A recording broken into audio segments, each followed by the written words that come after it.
지난주 수요일이었죠. 이 71주년 맞는 제헌절이 있었습니다. 물론 뭐 뉴스에서도 전체적으로 그냥 가볍게 지나가는 것 같아요. 그리고 물론 뭐 일반인들이야 왜 국경일을 빨간 날에서 빼줬나, 그게 조금 이제 불편할 뿐이죠. 제헌절이 어떤 의미가 있느냐에 대해서는 별로 관심이 많지 않아 보입니다. 그러나 여러분, 한 국가의 근간이 되는 이 헌법이라고 하는 것 너무 중요하죠. 최고법입니다. 그래서 그 이후에 종속되는 여러 많은 법들은 다 헌법의 정신과 그 기준 안에 의미가 있는 것이죠.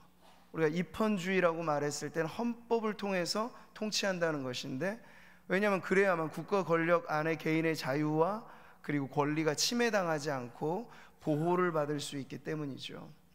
자, 그렇다면 하나님의 나라를 우리가 말할 때 하나님의 나라의 법은 과연 무엇일까요? 오늘 우리가 다루는 주제는 바로 그런 것입니다. 우리가 자유를 말하고 또 충만한 자유를 맛본다라고 했을 때, 그것은 오늘날 사람들이 갖고 있는 그 가치관 안에서의 자유하고는 사뭇 다른 의미가 있는데, 오늘 우리는 하나님의 나라의 법, 그리고 그 법 안에서 누리게 되는 자유란 무엇인가를 함께 살펴보려고 합니다. 자, 오늘 로마서는 여러분 단단한 진리라고 생각하시면 좋아요. 성경의 여러 말씀들이 늘 이렇게 소프트한 아이스크림 같으면 참 좋은데, 한번 맛봐도 달콤하게 꿀맛이 그냥 뚝뚝 떨어지면 참 좋은데, 어떤 말씀들은 히브리서가 그렇게 말하잖아요. 단단한 음식 같은 말씀이 있어요. 그래서 단단한 음식은 어떻게 해야 될까요?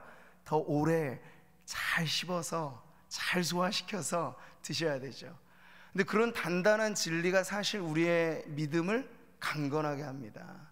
여러분, 계속해서 우리가 로마서 8장을 이제 풀어가게 될 때 한 단어, 한 문장, 한 어구도 사실 예사롭게 넘길 만한 것이 없습니다. 그러한 단단한 진리를 우리가 함께 나눌수록 우리 성도들의 신앙이 더 견고하게 세워지리라 믿습니다. 자, 오늘 1절의 말씀 이어서 2절부터 3, 4절에 이르는 말씀을 보면요, 하나하나 다 연결고리가 있어요. 그러니까 접속사라고 하는 건 바로 그런 연결을 시키는 기능이 있는데, 2절도 보세요. 시작을 어떻게 하고 있습니까? 같이 한번 읽어볼까요? 이는 그리스도 예수 안에 있는 생명의 성령의 법이 죄와 사망의 법에서 너를 해방하였습니다. 연결고리가 보이시나? 이는, 왜냐하면 이라는 이유를 설명하는 접속사죠. 그렇기 때문에 결코 정죄함이 없다. 그리스도 예수 안에 있는 자에게는 결코 정죄함이 없다. 왜냐하면, 그 2절의 내용을 좀 더 구체적으로 이 정죄가 어떻게 사면되었는가에 대한, 그리고 오늘 우리는 그것을 조금 더 적극적인 의미에서 해방의 의미, 자유의 의미로 그것을 발전시키는 말씀을 보는 것이고요. 3절과 4절도 마찬가지입니다. 한글 번역에는 보이지 않지만 원어에는 연결고리가 있어요. 이는, 왜냐하면이라는 뜻이 있죠. 3절에는. 그렇기 때문에 2절의 말씀을 조금 더 구체화시키는 내용이 3절, 4절로 이어지게 된다는 걸 알 수 있습니다. 자, 여러분, 우리가 자유의 의미를 먼저 파악하는 것이 중요하겠죠. 자유는 무엇인가에 대한 개념을 가질 때 여러분, 그 자유를 우리가 획득하고 누릴 수 있습니다. 빵이 자유가 된다 그러면 빵에 대한 먹는 문제, 그러니까 기본 생계가 보장되지 않는다 그러면 자유가 보장되지 않는 그런 사회라면, 혹은 정치적인 폭정 속에서 가장 기본적인 인간의 권리조차도 보장되지 않는 그런 닫힌 체계라면, 그 자유라고 하는 건 바로 그런 환경 속에서, 구조 속에서 의미가 발생되게 되는 겁니다. 자, 우리는 자유민주주의 국가를 지금 살고 있습니다. 자유라고 하는 건 우리에게 부족하기보다는 너무 많아서 문제가 될 수 있는 그런 사회가 아닌가 싶습니다. 왜냐하면요, 우리는 이미 민주화의 과정을 지나가면서 지금은 개개인에게 있어서 표현의 자유 어디서도 침해받지 않습니다. 개인이 누가 피켓 들고 시위하면요, 관공서, 경찰서는 다 허락을 해줘야 됩니다.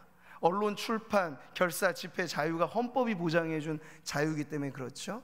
근데 이 안에 사실은 제한 조건이 뒤따르긴 해요. 언론과 출판에 있어서는 자기의 자유이기 때문에 내 마음대로 표현하겠다, 그래서는 안 되고요, 타인의 권리가 침해당하거나 타인의 명예를 실추시키는 문제가 생기면 법적인 제재를 받을 수도 있는 것이 언론 출판, 헌법이 보장해주는 자유의 이 바운더리입니다. 자, 그런데 보세요. 오늘날에는 1인 미디어 시대를 우리는 살고 있습니다. 이제 거대 방송사가 그 공룡의 멸종만큼이나 스스로 덩치를 유지하기가 힘든 세상이거든요. 게다가 지금 한 사람이 방송사의 역할을 지금 하고 있어요. 그래서 컨텐츠도 만들어내고, 옛날엔 PD에 뭐 카메라 감독이 얼마나 많은 인력이 사실은 방송사에는 필요합니까? 그런데 1인 미디어 세상에는 그게 필요 없어요. 혼자 모든 것을 다 합니다. 근데 그게 다 좋아 보이냐면 그렇지가 않은 거예요. 1인 미디어라고 하니까 공영방송, 그래도 어떤 대중의 그 기본적인 평균의 기준이 있죠. 그렇기 때문에 마음대로 방송을 만들어낼 수는 없어요. 심의위원회가 있단 말이죠. 근데 1인 미디어를 다 일일이 심의할 기관도 부족할 뿐더러 심의 자체가 어려운 거죠. 그러니까 요즘에는요, 그냥 마음대로 방송을 만들어내고 보도되니까 선정적인 방송 걸러낼 길이 없는 거예요. 그리고 자살 모의 같은 것도 SNS를 통해서 같이 죽자고 지금 하는 그런 운동들이 일어나는 것까지를 보면 이 1인 미디어 시대의 음영이라고 하는 것, 그늘진 부분이라고 하는 건 매우 뚜렷해지고 있는 거죠. 근데 이 모든 게 다 자유라고 하는 범위 안에서 일어나고 있는 일들입니다. 요즘에 여러분 문제가 되는 동성애, 이건 다 선진국형 사실은 문제거든요.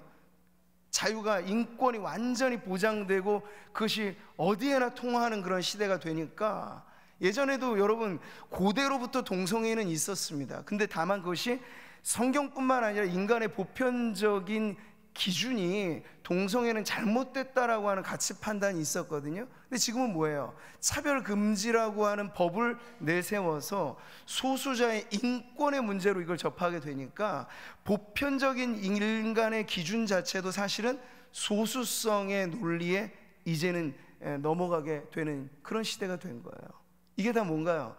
무한히 제공되는 자유가 보장되는 체제 안에서 성적인 방종도 자유로 말하게 되는 것이고요, 그런 위기의 시대를 우리가 살고 있는 거죠. 그래서 자유는 내 멋대로 해, 그게 자유가 아니라는 거예요. 그건 방종에 가까운 거죠. 이 자유에는 반드시 책임이 뒤따르고, 그 책임질 수 있는 범위 내에서의 자유가 온전한 자유라고 말할 수 있거든요. 에리 프롬이라고 하는 사람이 이 자유로부터의 도피라고 하는 그의 대표작을 통해서 자유의 개념을 우리들에게 잘 설명해 줍니다. 그냥 뭉뚱그리고 피상적인 자유를 말하는 게 아니고, 그런 두 가지 측면에서 자유를 말하는데, 하나는 소극적인 자유, 하나는 적극적인 자유가 있습니다. 소극적인 자유라고 하면 무엇이냐면 무엇으로부터의 자유예요. 그러니까 내가 어떤 것을 안 할 자유, 뭐 어떤 문제로부터 내가 보호받는 자유, 이런 것이죠. 근데 그것만 있는 게 아니라 자유는 적극적인 자유라는 게 있어요. 내가 무엇을 할 자유라고 말을 할 수 있는 거죠. 자, 그렇게 두 가지로 자유를 구분한 것을 우리가 성경이 오늘 우리가 지금 대하게 되는 이 자유의 개념에 이것을 좀 대입해 보면요, 이해가 좀 더 잘 될 거라고 생각합니다. 소극적인 자유로 말하자면 죄로부터의 자유라고 할 수 있겠죠. 우리가 죄를 이제 더 이상 죄로 인하여 정죄받지 않을 자유라고 말할 수 있어요.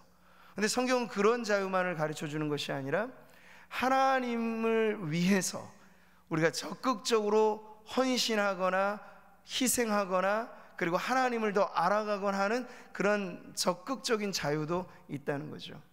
근데 오늘 로마서의 이 초두에 나와 있는 자유는 아무래도 첫 번째 내용에 더 부합하는 부분입니다. 죄로부터의 자유, 정죄받지 않는 자유에 대해서 강조를 하고 있는 거죠.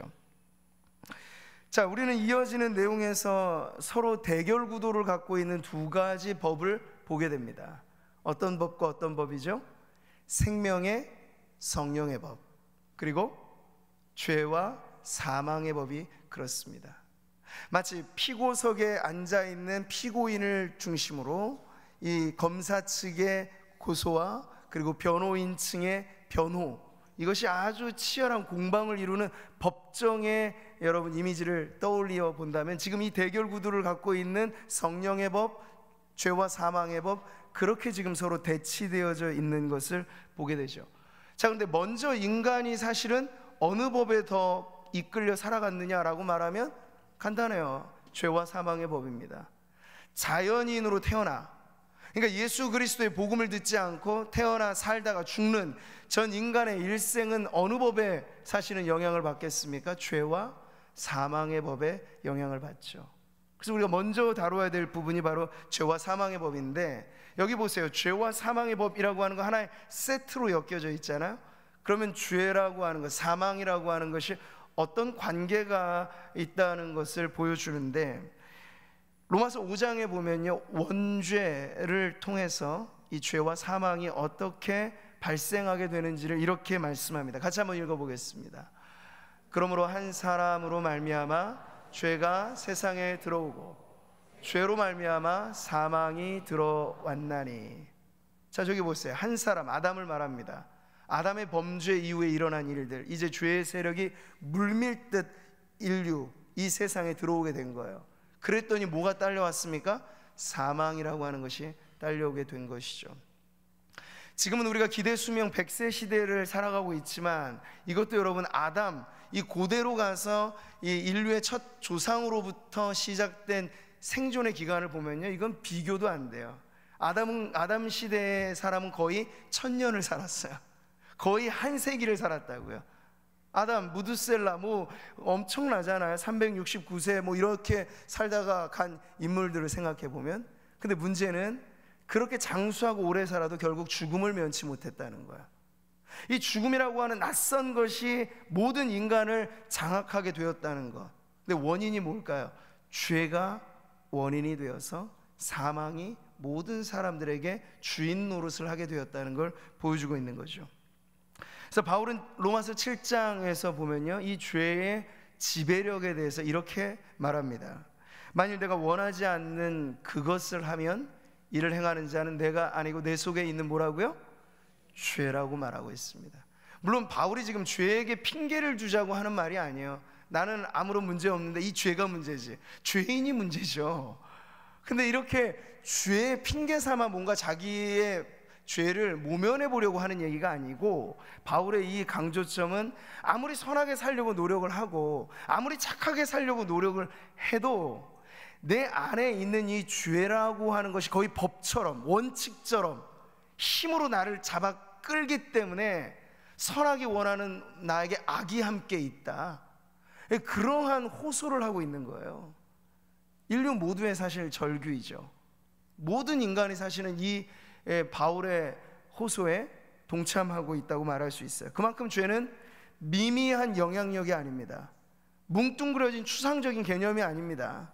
죄는 실제하는 힘이에요. 죄는 인간을 망가뜨리는 힘이라고요. 근데 그 지배력은 밖에서부터가 아니고, 우리가 어떤 죄 지을 환경에서 죄를 지을 수도 있죠. 근데 여러분, 죄는요, 근본 인간의 내부에서부터 작동하는 원리라고요.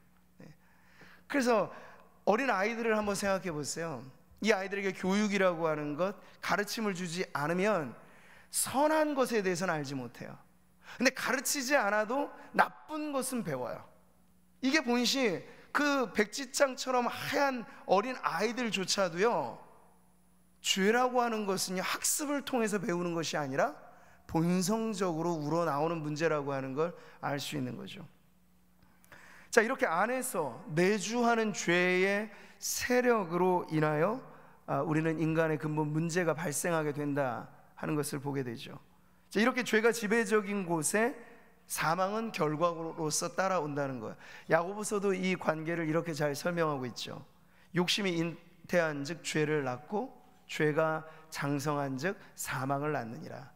욕심, 죄, 사망으로 연속되어지는 이 흐름에서 누구도 자유로울 수 없습니다. 그래서 바울은 이것을 더 분명하게, 아주 극명하게 정리를 시켜주죠. 죄의 삭은 사망이라고요. 사망이 그저 오는 게 아니고, 자연적인 결과가 아니고, 모든 인간이 아담의 범죄에 안에 영향을 받아 마치 우리는 눈에 보이지 않지만 죄라고 하는 DNA를 모든 인간이 사실은 받고 태어나고 살아간다는 거예요. 그렇기 때문에 죄를 지은 그 값으로 사망을 면치 못한다는 거죠. 자, 오늘 우리는 이런 관점에서 세상을 봅니다. 인간의 문제를 보세요.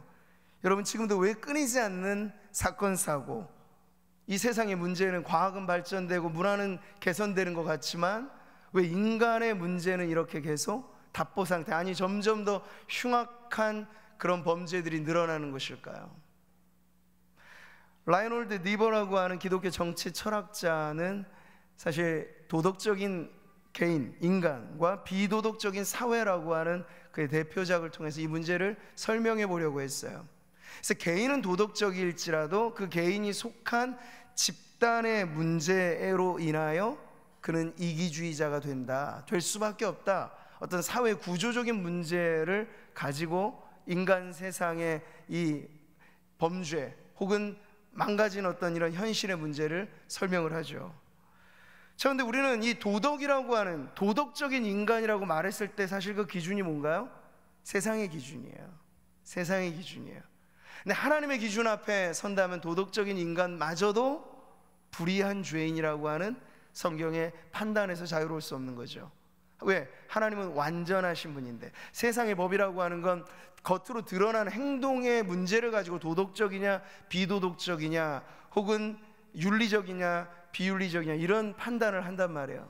근데 하나님의 법은 우리의 속에 감추어져 있는 의도와 생각과 미세한 감정마저도 하나님의 법 앞에서는 판단을 받게 된다는 건데요, 그 앞에는 의로운 사람이 단 한 명도 존재할 수 없다는 것이 바로 로마서가 이미 선언한 바이기도 하죠.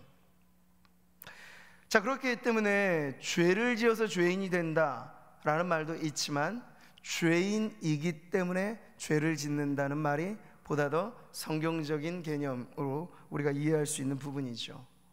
불행의 문제 파고 들어가면요, 결국 우리가 무엇을 더 얻고 어디에 살고 이런 소유의 문제로 인하여 우리는 불행을 말하지만 여러분, 그게 다 채워져 있다고 가정해 보세요. 그런데 그러면 불행을 느끼지 말아야 되잖아요. 떵떵거리며 살고 사회적 지위도 오르고 성공도 좀 하고 그러면 두 다리 쭉 뻗고 살면 되는 거잖아요. 근데 그렇게 성공의 사다리를 올라가신 분들 중에도 두 다리 뻗지 못하는 분들이 많더라고요. 왜 그럴까요? 행복과 불행을 가르는 가장 근본된 문제는 우리 안에 이 죄 문제가 해결되지 않는 한 결코 진정한 행복을 맛볼 수 없다는 것이죠. 만약 우리가 마음으로나 행동으로나 티끌만큼도 죄의 문제에 있어서 나는 문제 없다 하면 그 사람은 진정 행복할 거예요.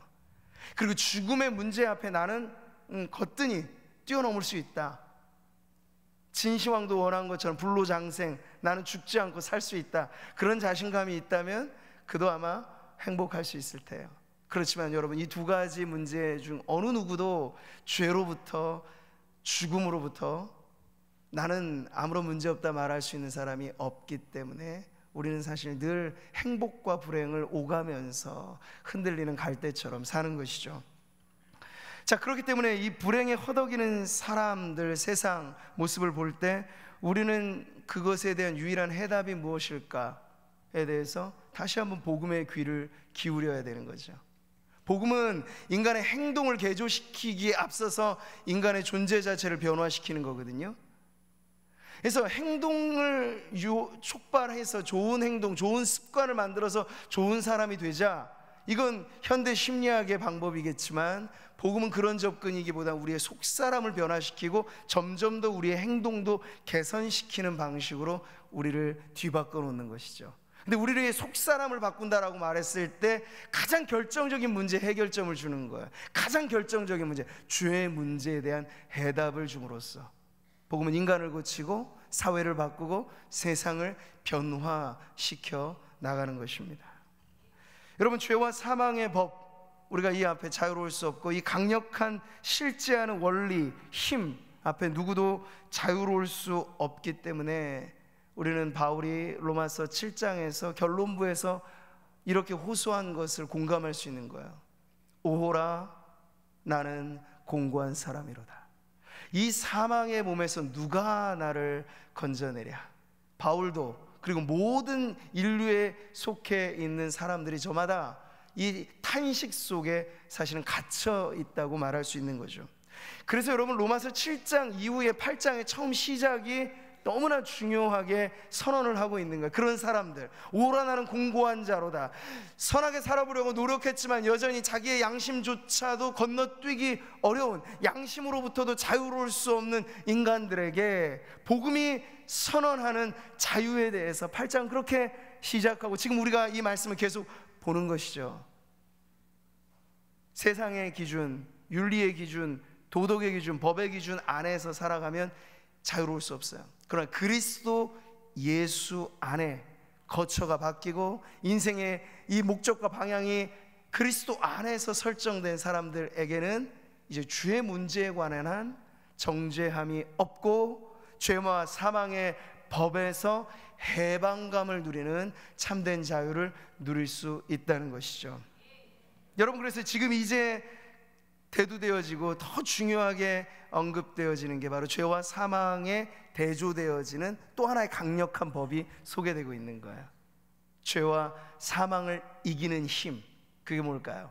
생명의 성령의 법, 생명을 주시는 성령의 능력이 바로 그렇다는 것이죠. 여러분, 예수님께서 병자들을 고치시는 그러한 치유의 사역을 하실 때 모해하는 사람들은 그것마저도 흠집을 내려고 바알세불이 지펴서, 그러니까 마귀의 힘을 빌려서 예수님이 지금 이러한 기적을 행한다, 그렇게 모함하였습니다. 그때 예수님께서 이 하나의 비유를 통해서 치유의 어떤 기적이 일어나는 원리, 그리고 하나님 나라의 원리를 설명해 주셨죠. 그게 바로 강한 자와 더 강한 자의 비유예요. 말씀은 이렇게 말합니다. 같이 한번 읽어볼게요. 강한 자가 무장을 하고 자기 집을 지킬 때에는 그 소유가 안전하되, 더 강한 자가 와서 그를 굴복시킬 때에는 그가 믿던 무장을 빼앗고 그의 재물을 나누느니라. 이 구절만 봐서는 이게 무슨 의미인가 선명하게 이해가 잘 안 돼요. 그런데 그 전체 문맥이 제가 설명해 준 그 내용이에요. 그러니까 저기 처음에 등장하는 강한 자는 누굴까요? 바로 인간을 꽁꽁 동여매는 마귀의 힘, 그리고 죄와 사망의 힘이라고 말할 수 있어요. 누구도 거기 안에서 옴짝달싹 못하죠.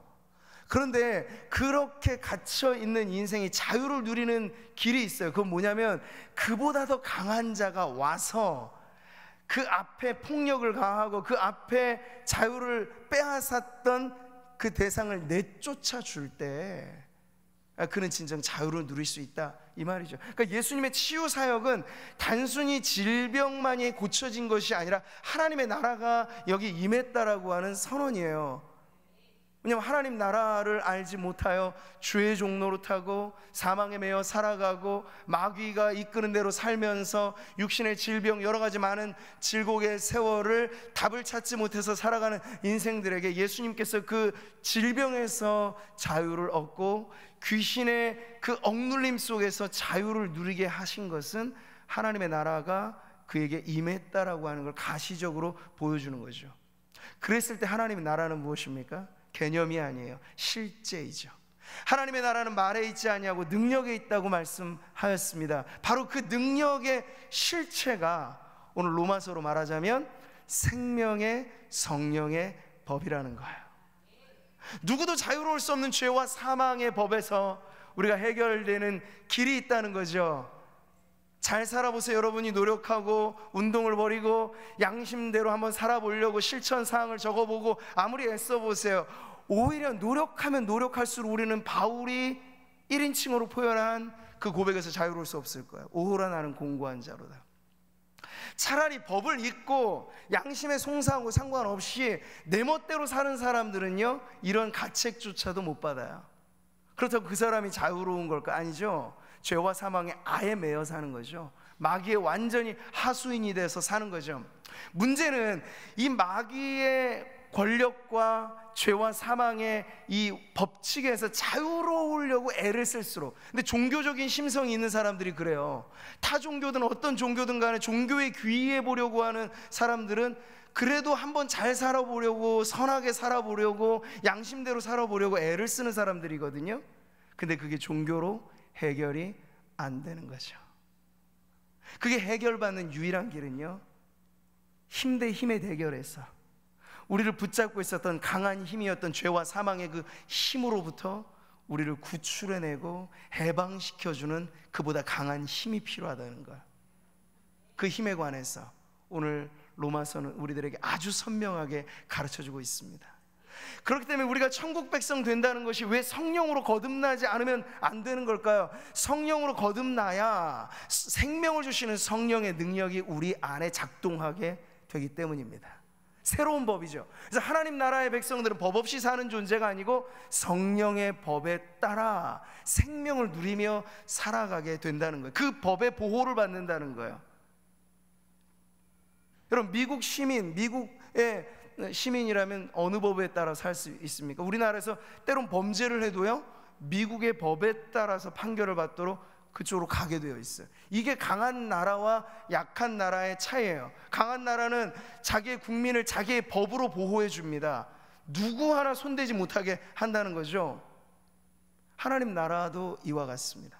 하나님의 나라의 법은 율법이 아니에요, 여러분. 율법은 하나의 기준이죠. 우리 인간에게 있어서 하나님의 의로우신 기준이 뭔가를 보여줄 뿐이에요. 근데 3절과 4절에서도 나오잖아요. 근데 율법은 기준이기는 하지만 힘은 없어요. 어떤 힘? 인간을 개선시킬 힘은 없어요. 율법대로 잘 살아보려고 애쓰는 게 율법주의예요. 근데 율법주의로는 구원을 얻을 수 없어요. 율법을 통해서는 우리가 한계를 깨닫게 되는 거고, 이래가지고 내가 어떻게 하나님 앞에 설 수 있을까? 죄를 깨닫게 되는 거예요. 근데 인간을 근본 변화시키는 힘은 율법이 아닙니다.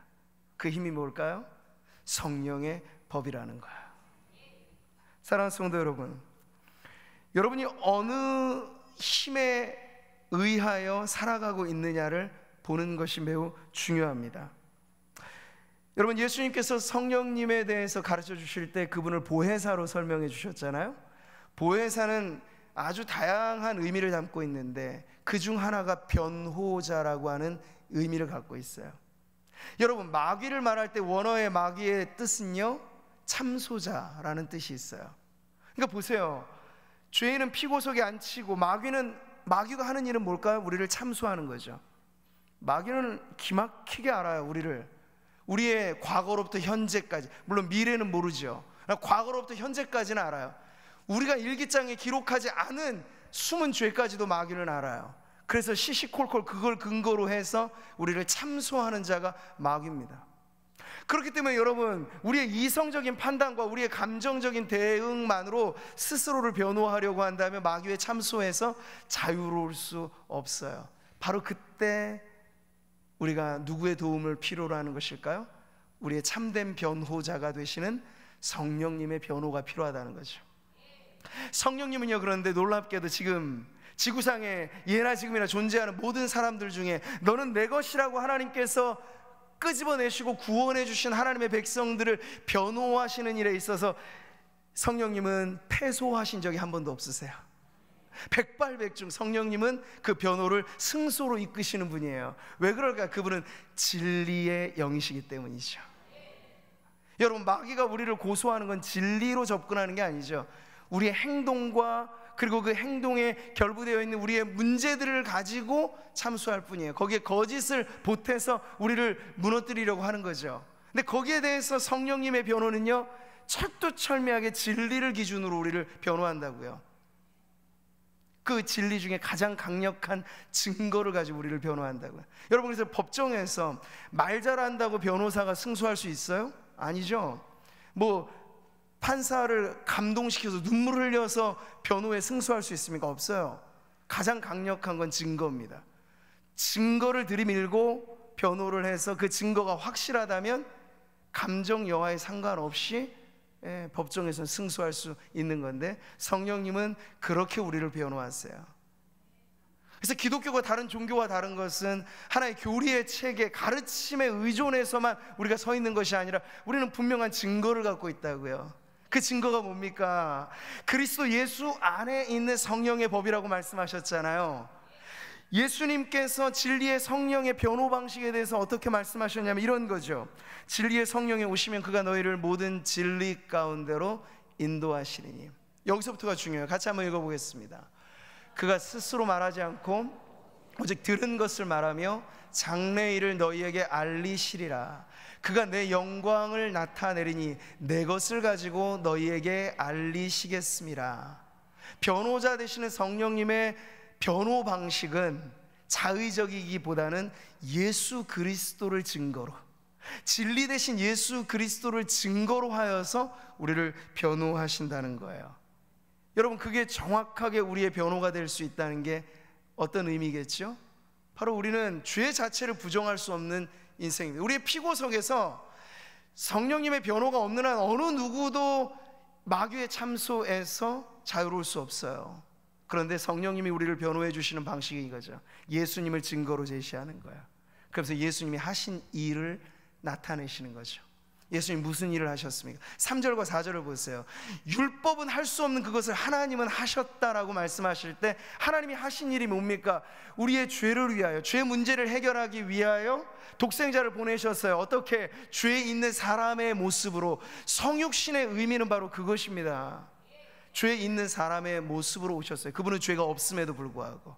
그리고 우리의 죄를 해결해 주시려고 예수님께서 십자가에 달려 죽으셨다는 거죠. 바로 이겁니다.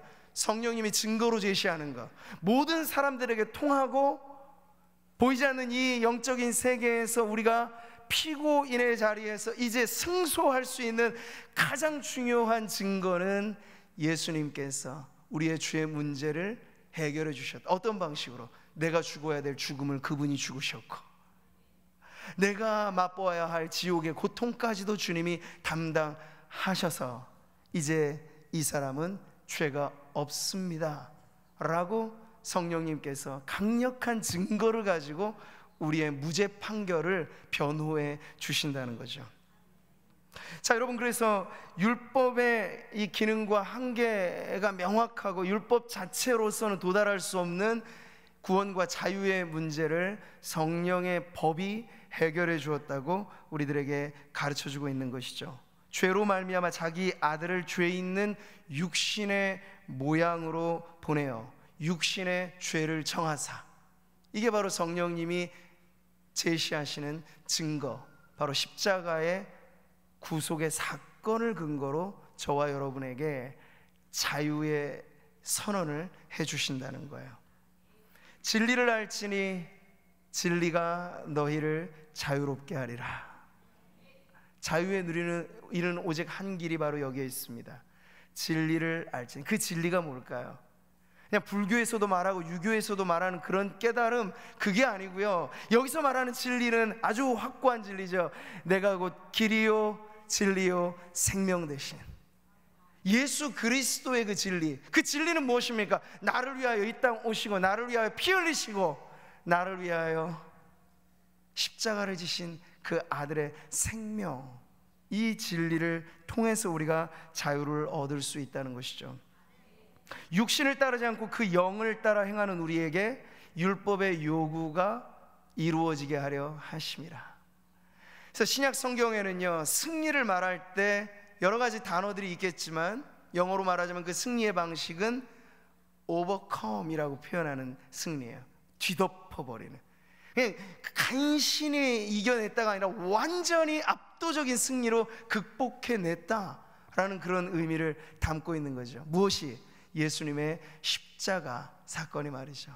자, 오늘 우리는 이 말씀을 통해서 결론에 다다를 때 저와 여러분이 자유를 누리는 그 길을 아주 선명하게 보여주신 바로 이 말씀 앞에 서게 됩니다. 여러분 스스로도 한번 잘 살아보려고 애를 쓰실 거예요. 내가 실천 사항을 적어보고 내가 이렇게 하면 가정에서 일터에서 좋은 사람이 돼. 물론 그런 노력을 하지 말라는 것 아닙니다. 그런데 아무리 그런 노력을 해도 오늘 성경이 말하는 자유는 나의 그 행동을 기준으로 얻을 수 있는 것이 아니라 예수 그리스도께서 십자가에서 뚝뚝 떨어뜨려 흘리신 그 피가 우리를 자유케 한다는 사실이에요. 애굽에서 탈출된 히브리 노예들, 여러분 어떻게 탈출되었습니까? 마지막 재앙은 장자의 죽음이었어요. 무시무시한 사망이 주인 노릇한다는 걸 그만큼 강렬하게 보여준 사건이 없죠? 이집트의 황제 파라오 역시도 자신의 독자 장자를 지켜내지 못했어요. 세상의 권력자도 죽음 앞에 속수무책이라는 걸 보여주는 거죠. 그런데 그 죽음의 사자가 집집마다 드나들 때 거기서 구출받는 단 하나의 이유가 있다면 그게 뭘까요? 그 안에 살고 있는 사람이 선한 사람이냐, 도덕적인 사람이냐, 얼만큼 열심히 살려고 노력해? 아니요. 애굽 사람들도 제법 선량한 사람은 있었을 거예요. 기준은 그게 아니에요. 죽음의 사자가 넘어간다, 그게 유월의 의미잖아요. 유월절, 패스오버 하는 기준은 아주 분명했어요. 단순했어요. 하나님 말씀대로 좌우 문설주에 어린 양의 피를 바르라는 거예요. 다른 기준은 없어요. 선하냐 아니면 다른 그런 도덕적인 그 기준이 아니고, 죽음의 사자가 패스오버 유월하는 하나의 기준은 어린 양의 피, 어린 양의 피, 그것밖에 없었다고요. 그 오래전 사건에서 하나님은 이미 보여주신 거죠. 아니, 그보다 더 거슬러 올라가 볼까요? 창세기 3장 15절에서 말씀하신 그 원시 복음이라고 말하는 그 말씀, 여자의 후손으로 오실 그를 통하여 마귀와 인간 사이 안에 서로 참소하고 참소받는 그 모든 관계에서 우리를 풀어주실 것에 대해서 주님은 말씀하셨죠. 비록 죄로 인하여 낙원에서 추방당할 수밖에 없었지만 하나님은 그냥 몰아내지 않고 가죽옷을 지어 입히셨어요. 가죽옷을 지으셨다는 것, 짐승의 희생이 있었다는 이야기겠죠. 바로 이것입니다. 우리가 흘려야 될 피, 구약시대에는 그것이 다른 짐승에 의해서 흘려져서 매번의 제사가 필요했다면, 이제 영단번 우리를 위하여 칼보리 언덕에서 자신의 고귀한 희생의 피를 흘리시고 그 피로 우리를 살게 하신 예수 그리스도 안에 있을 때, 여러분의 모든 죄를 다 갖고 와 보세요. 우리의 죄는 머리털보다 많고 주홍같이 붉고 얼마나 수치스럽고 부끄러운 것입니까? 그런데 그 피 안에 우리가 속하게 되면요, 주홍같이 붉을지라도 양털같이 희게 됩니다. 진홍같이 붉을지라도 흰눈같이 희게 됩니다. 이게 하나님이 정하신 법칙이에요. 그 누구도 하나님의 이 법칙에서 항거할 수 없습니다. 바로 그렇기 때문에 오늘 말씀, 자유에 이르는 참된 자유를 누리는 사람, 그는 죄와 사망의 법에 매여 살아가는 인생이 아니라 생명을 주시는 성령의 법에 의하여 보호받고 그 법 안에서 우리의 모든 지은 죄가 용서함을 받았다라고 하는 그러한 사죄의 확신을 어제도 누리고 오늘도 누리고 내일도 누리며, 여러분이 실수하여 넘어질 때 나는 왜 이럴까 한탄만 하면 답은 없어요. 그러나 실수하고 넘어질 때마다 주님, 제가 원래 죄인이었습니다. 지금도 죄인이고 앞으로도 죄인일 것입니다. 그러나 제가 지은 죄 회개하며 주께 나아가오니 어린 양의 흘리신 피와 같은 예수 그리스도의 보혈로 저를 정케 하옵소서. 그러면 여러분, 마귀의 참소로부터 우리가 자유를 얻습니다. 그리고 실제하는 그 자유의 능력을 가지고 우리는 이 땅을 살아갈 때 어떤 선량한 시민보다도 더 거룩한 성도의 삶을 살아가는 원동력이 바로 성령의 법, 성령의 능력 안에서 저와 여러분에게 주어지는 줄 믿습니다. 한 주간을 살아오시면서 실패하신 삶의 자취들이 있으십니까?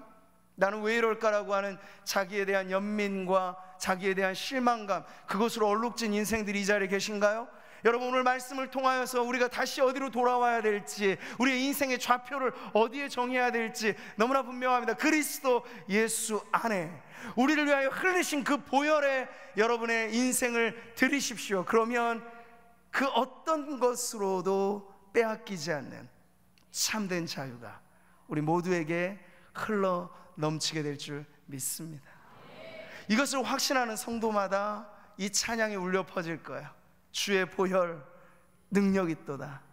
여러분, 신기하지 않아요? 찬송의 많고 많은 주제 중에 피를 찬양한다고요. 이게 세상에서 있을 법한 일입니까? 세상에서의 피 흘림이란 공포스럽고 피하고 싶은 일이잖아. 근데 유일무이하게 우리가 단 한 사람의 피만큼은 찬양의 제목이 되는 거예요. 그리스도 예수의 흘리신 피 말이죠. 그 피는 우리에게 공포를 주는 것이 아니라 자유를 줍니다. 기쁨을 줍니다. 그 피로서, 그 생명으로서 우리의 생명을 낳으셨고, 그 피로서, 그 생명으로서 우리에게 자유를 주셨기 때문이죠. 이것을 아는 성도들마다 이 보혈의 찬송이 우리에게 얼마나 위로가 되고 힘이 되는지 몰라요. 사랑하는 성도 여러분, 그 찬송으로 한 주를 시작하십시오. 그 찬송으로 여러분의 매일매일의 삶을 이끌어 가세요. 그래서 그 안에 누리는 복된 확신과 자유를 가지고 승리하는 우리 모든 성도님들 되시기를 주님의 이름으로 축복합니다. 할렐루야.